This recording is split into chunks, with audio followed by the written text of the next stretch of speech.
pendidikan bagi orang Aceh itu sudah menjadi darah daging sejak awal. Dia mulai tahu, mulai belajar berjalan, ya sudah dididik pendidikan. Kadang-kadang di rumah pendidikan lingkungannya memang sudah sistem pendidikan. saya sendiri kan belajar dulu orang tua di rumah.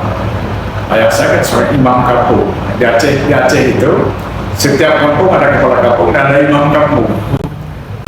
Membersamai kepala. Yang mendampingi ya. Imam kampung ini tugasnya mengajarkan anak-anak belajar.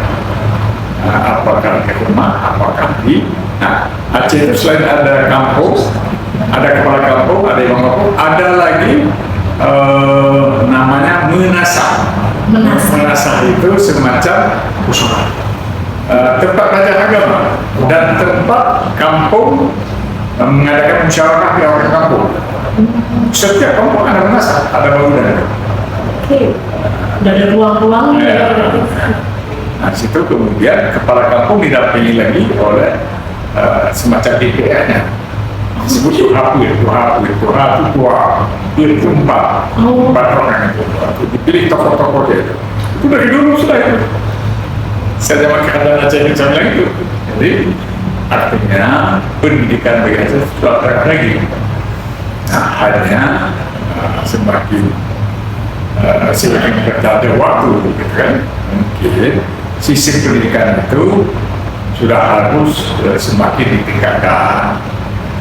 Dulu cara kampung lah, cara lama. Sekarang kita menghadapi dunia ini dengan berbagai tantangan baru, tidak cukup begitu. Ikutin perkembangan. Ada sana pertanian, ada peternakan, gitu kan. Ada bikin jembatan, gitu kan. Tapi awal-awalnya kan belajar dari awal itu dulu. Belajar bagaimana baca tulis, kan.